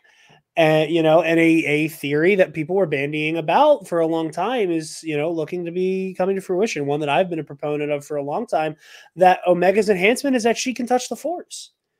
Is that she has a higher midi-chlorian count. Speaking of midi-chlorians, go watch Scotty J. Rose 2-hour-long academic lecture on midi-chlorians and how they affect the myth making of the Force. I cannot recommend it enough. It was sensational work. Really well done. Yes. Yeah, I said it. Sensational. That's his word.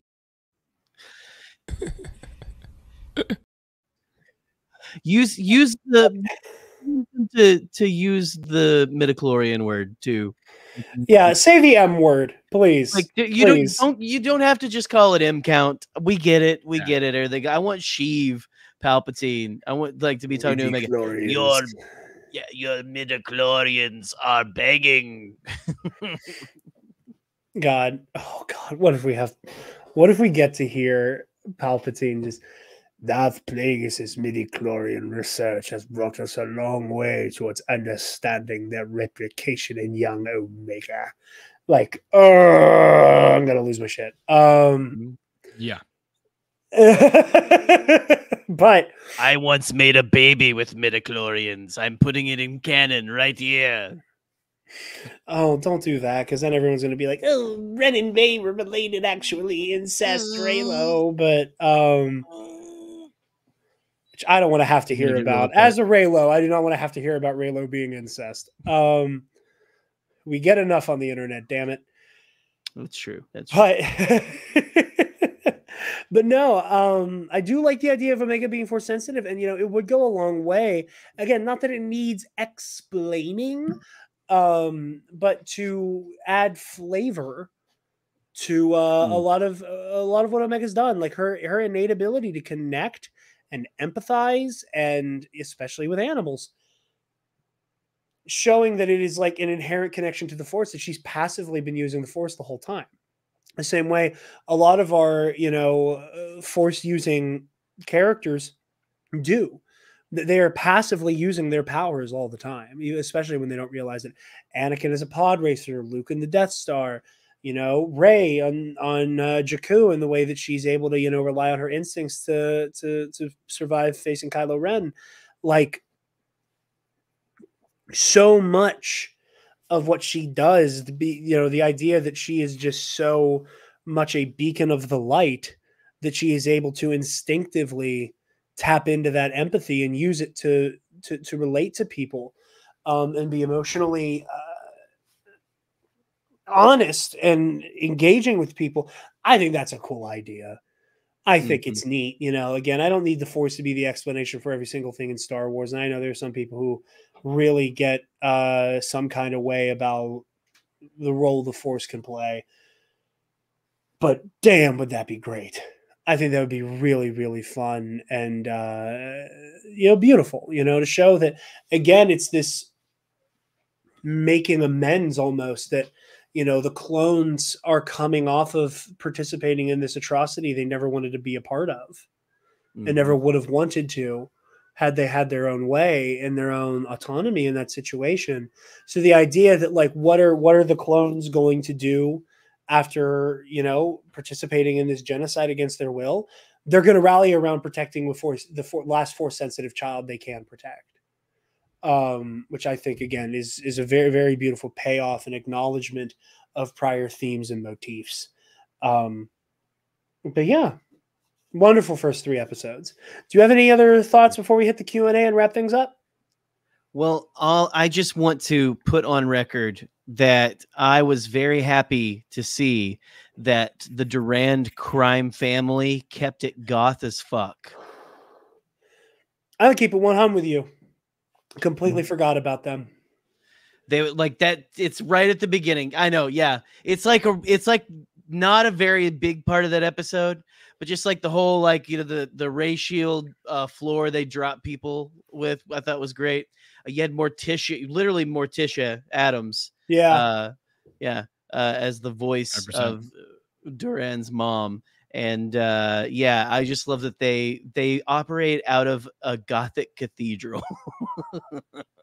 Yeah, I'm excited to see what happens with the clones that they found at that old abandoned base. Yeah. I mean, I'm assuming they're gonna take them to what the hell's the island called? Pabu. Yeah, Pabu. But like, they're also clone troopers, so like they join up the squad for the big rescue. Oh, maybe they join up the mission. squad, or maybe they are the Bad Batch is going to do their best. Now, granted, we know from the trailers that the Empire does inevitably invade Pabu. But after that, I would love the idea that these kids don't have to fight. That's why the Batch is fighting, so that they don't have to. You know, Omega is already part of this fight, and she didn't deserve to be.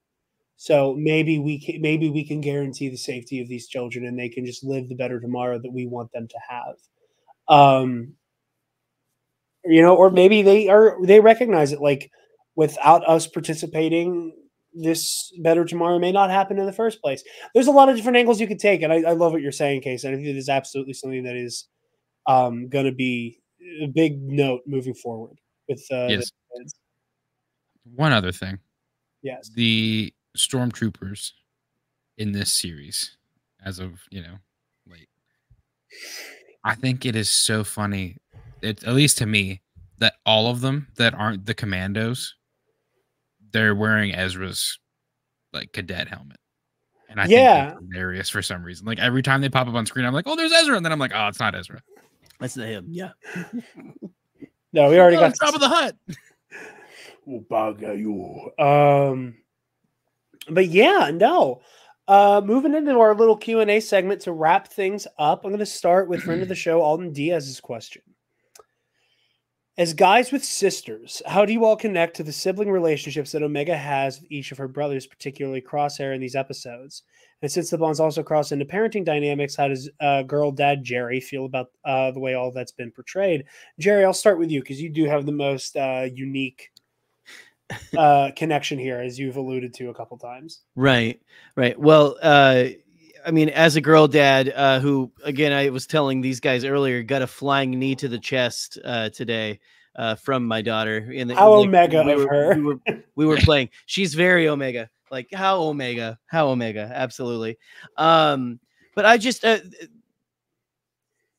this entire show has done very good at getting some very subtle things of the way that kids act, like capturing it very realistically. It's just like little movements like the Omega makes, like little like gestures and things like that. To just like the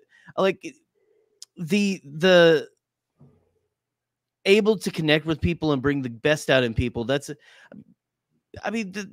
kind of like a kid thing. That's a thing that kids can do for you sometimes, especially if you're the parent. You know, that's most of the time you want to try to do better. But no, it's I think that this show has done the best and is like it's one of my it is forever going to be one of my favorites because, again, and I know every damn parent says the same things about their damn kid. Is like, oh, they're like this hero of this thing reminds me. Listen, like my kid's the best. Blah blah. Blah. This like Omega really reminds me of my kid, just like the heart and things like that. And I think that's like that's something that we all have at the beginning, like just a pure, kind heart that just wants to help other people, to do the right thing and things like that. I think everyone starts out with that, and the world kind of beats it out of you a little bit. But what I've loved about the way that the parenting and everything, and again, like you said, it's a twofold because it's parenting and also kind of a brother sister, like a sibling almost feel. It's both of them at the same time, weirdly in some ways. And I just think that they've done very, very well. They've really portrayed it in a way that is believable and I've never been this way, but I know some people get annoyed with kids in shows and stuff like that. Sometimes like there's we're adding a kid to the mix. This has been like a very good, like this is what the realest that a kid in this kind of situation I feel like would be.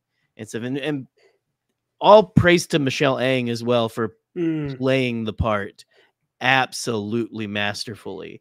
Like she feels like she is like however like 12 or however years old Omega is. So that's just it's beautiful all around. But yeah, no, and as a guy who has a sister and everything, I mean, I was nice to my sister. I was never mean and stuff, and they're nice to Omega. That's my contribution on that and stuff. Like my sister can just, she's okay. I take care, she's there. So, but what about you guys? She's there. She knows I love her. Kason, I'll let you take that one because where are you in your age rankings? I'm the middle. You're the only middle boy. Yeah, I mean, like as far as the sibling bond is what I know more of, obviously, because I don't have my own children. I've been a stepdad before, but I really feel for the sibling bond part of it. It's like situations that my sisters and I were in with our family and all that stuff. Because like when the adults aren't having the best time and going through some shit, like a divorce, for example. Like when you have siblings to go through that with, I feel like that stuff brings you a lot closer and it can make you stronger. That's one of the things that I'm like kind of grateful for through that thing, at least with my sisters. Like I feel like since the three of us had to grow up earlier than we should have, we have a very close connection. Yeah. I mean, I know with me, I come from a very tight bond with my siblings. There is a unity and a relationship there that I hold very dear, and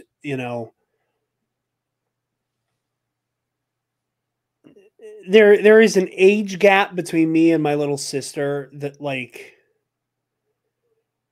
I'm not her parent, but I've always been so much older to her that I couldn't help but have a little bit of that relationship with her in some ways. So yeah, those relationships, those Dins and Grogus and the Bad Batch and Omega, that especially the Bad Batch and Omega, that I'm not your parent, but I did play a role in raising you. And there is a bizarre balance there. And there is a sense of duty there that is hard to quantify. Because there are times that, like, as an adult in my younger sister's life, she's preteen age. I'm 26 next month. There is a duty that I do feel that is just that under a parent, but more than a brother, if that makes sense. So, in those moments where like Crosshair finally steps up, I am exhilarated by that. I am full of like, oh, finally, motherfucker, you're getting it together. Let's go. Yeah. That I, pump my fist at. But there are moments where I am like, sincerely angry with Crosshair. And, I have felt that like you're doing wrong by your brothers. And you're doing wrong by this kid. The adults in the room can have a conversation, a complex, mature conversation about why what you did was wrong. And you can move past that. But letting down a little girl like that is something that just has always struck a chord with me as something that I just could never fully get on board with Crosshair the way other people have. So yeah, like there is a sense of protectiveness that is, as a viewer, I do feel for Omega. That it's like, you know, and again, like I'm not, I'm not as I'm not the Bad Batch stan that a lot of people are. You know, I love this show. I think it's incredible. I think they're doing really beautiful things with it, but I don't ride for them the way other people do. And I think it's a clone thing too, that it's just like, it's a group of characters that I never was like rah, rah, rah, rah about the other people are. But like, I've always been very like, you got to protect this kid at all costs, you know, just because like, I can't bear to see her lose that wide-eyed looking up to her elders. You know, I'm lucky enough that my sister hasn't quite lost that for the adults in her life, myself included. You know, and there's a part of me that like dreads her eventually taking in that real world.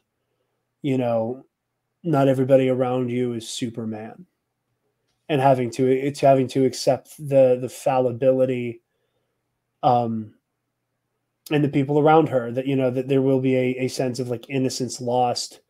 And I think there's something about Omega that I love so much about her, is that it's not so much a naivete so much as it's just a stalwart demand in herself, that she kind of naturally brings out the best in other people. You know, it's like an interpersonal version of that Qui-Gon quote from Master and Apprentice. You know, I don't fight for the light because I think it will win. I fight for, I am in the light because it is the light. And, you know, I think that Omega embodies a more interpersonal version of that. And it does affect me as the oldest child and as the big brother to such a young one. So yeah. On a lighter note, Eli, friend of the show, asks, what animated series would we like to see happen next? Not just the ones we think will happen, but the ones that we want to see. Gerry, I'll throw to you first, my friend. Oh man, you throw to me. I'm gonna go very typical fanboy. I want a Luke Skywalker Jedi Academy animated series set between Mandalorian and of course where we end up with Force Awakens. So that's what I would love to see. And again, in the Clone Wars style, Bad Batch like style, they seem to be like kind of sticking with that art style for a few things. I don't know if they're going to stick with that outside of that time period or not, but I wouldn't mind seeing something like that. We know we're about to, I would have said Rey, but we know we're about to get some of Rey's temple and stuff. But I guess there's going to be like 10 or 15 years between that. Yeah, so. That one is kind of, yeah. So yeah, I mean, in a different, not knowing about the Rey show or the Rey movie, I probably would have said the same thing. Yeah. I am in a similar boat as you. I know my main pick would probably be like a Luke's Jedi Order show. I think there's a lot to explore there. Just in terms, I mean, obviously in terms of character and getting to see, you know, Luke in his prime, which again, you know, and there's a lot of people who wanted to see stalwart Jedi hero Luke Skywalker in the sequel trilogy. And while I do think we do get it, I understand that people wanted more of that. So that's totally what I would love to see. I would love to see a lot of that explored. I would love to see, like, you know, what does Luke's Jedi Order look like? You know, what is his ethos moving forward?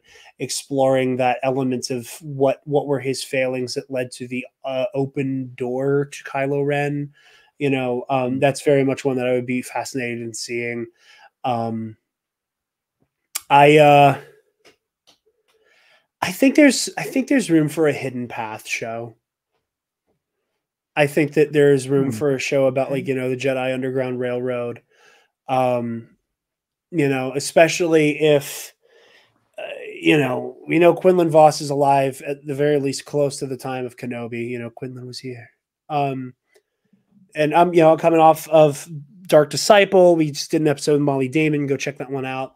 Talking about Dark Disciple and how it will lead into the Bad Batch. But you could absolutely do a backdoor pilot with Ventress here.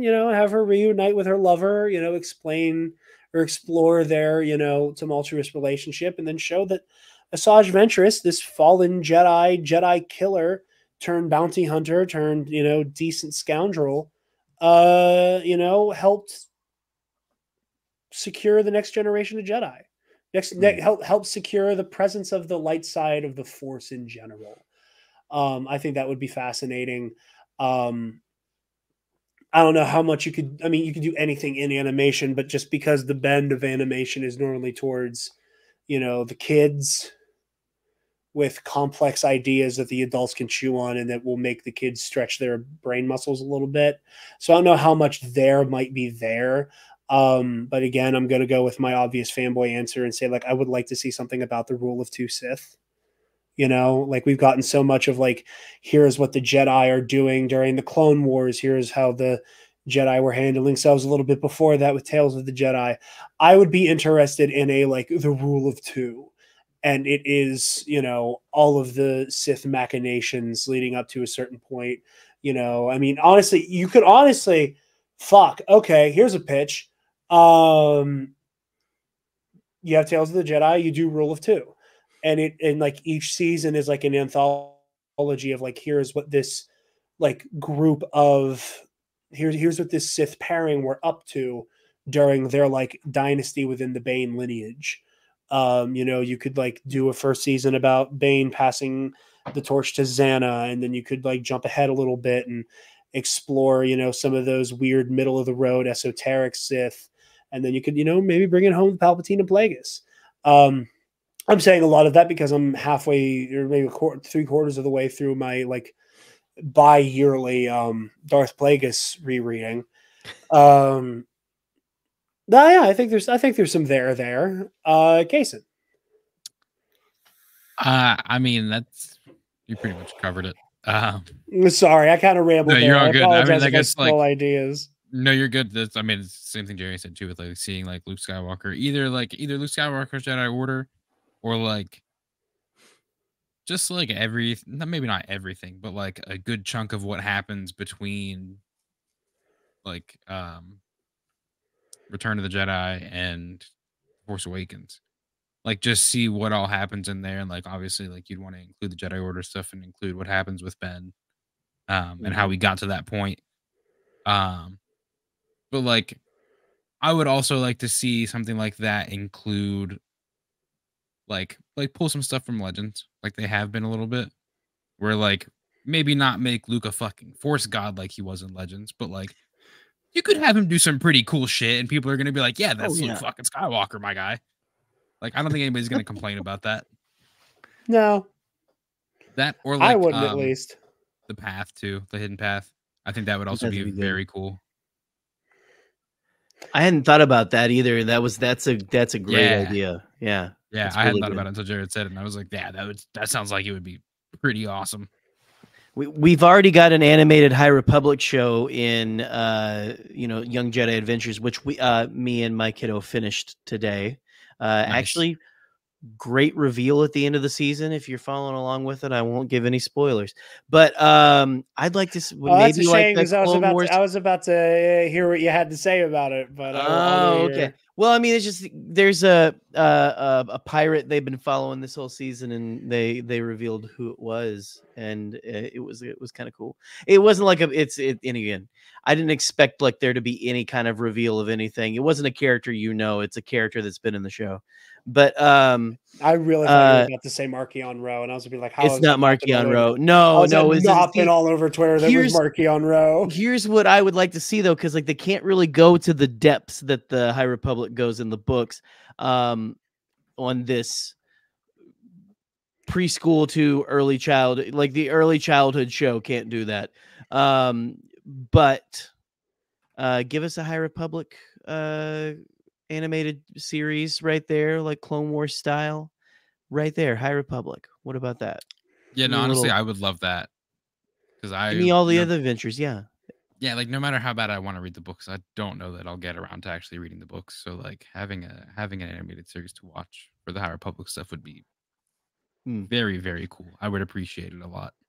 Well, and maybe like, yeah, not like exactly the story that's in the books, but like have like Well, yeah, no, but Jedi who are tertiary, like following along with the big kind of things that happen, like kind of like the Clone Wars and things Right. like that. So No, yeah. I like all of those. I think those would all make for some banger Star Wars TV. But I do think that is our time here today, folks. Thank you very much for watching and listening. Gerry, where can the lovely people find you, my friend? Well, you can find me, like it says down here, at the Canon Junkie on Twitter and most social medias. And you can find me most Thursdays doing a live stream with the Bombadcast. Tuesdays we drop podcast episodes, but go check out the Bombadcast on Spotify, on YouTube, wherever you get your podcasts. The YouTube stuff kind of lives on YouTube, so you got to go to the YouTubes for that, kids. Sorry. Yeah, no, catch me there. Catch me again with Jarod on Ionized Bastards. The new season is going pretty swimmingly. It's a lot of twists and turns. It's a lot of fun. Yeah, you can find me every Wednesday at 3 a.m. crying on my couch, screaming into the void, and having waking up my neighbors, terrifying them in the middle of the night, like a Lovecraftian novel. Come on, that's what Star Wars is all about, baby. I love it. No, I'm saying I love it. That's just where you can find me there. That's where I'll be.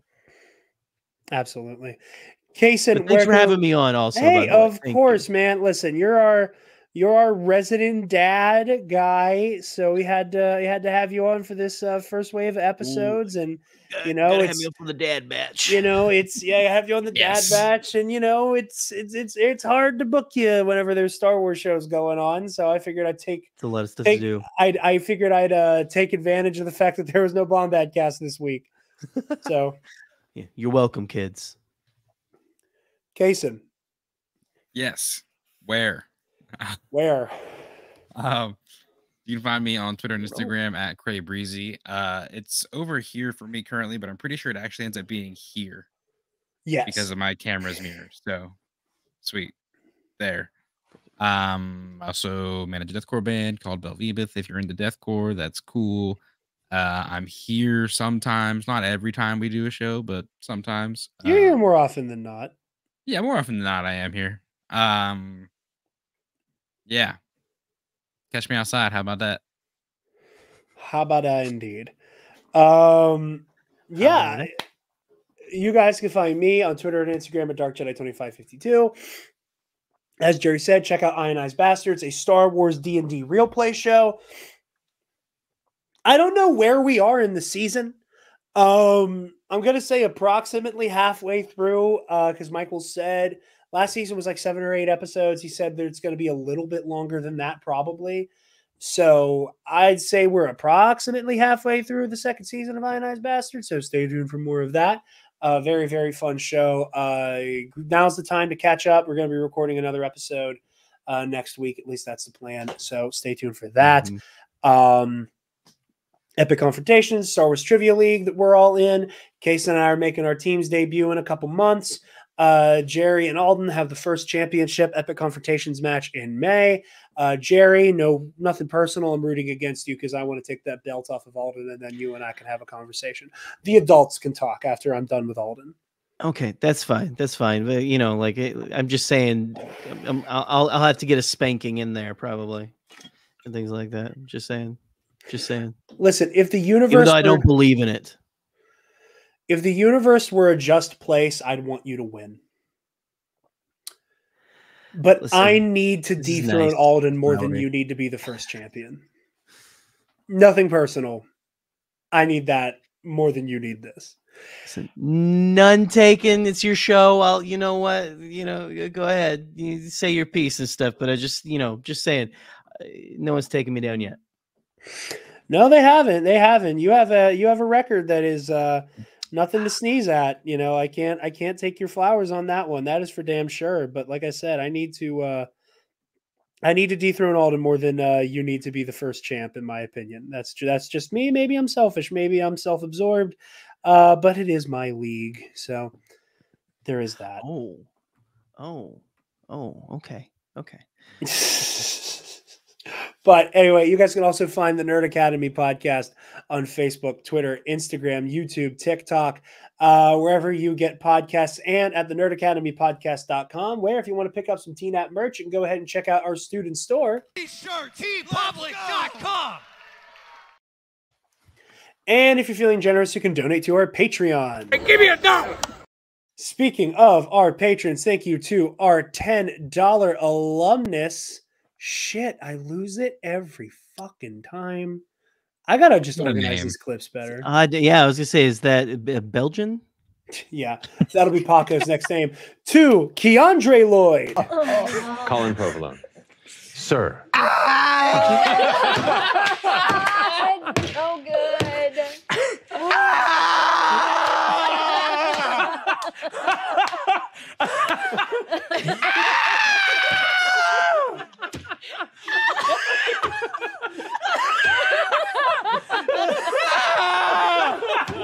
Steal yourself, Colin! Steal yourself! This is me stealing myself.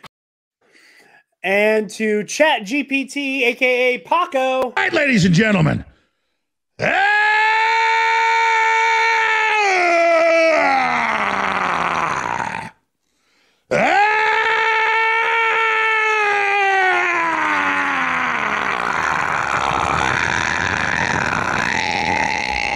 From the front lines of the information war, it's Alex Jones.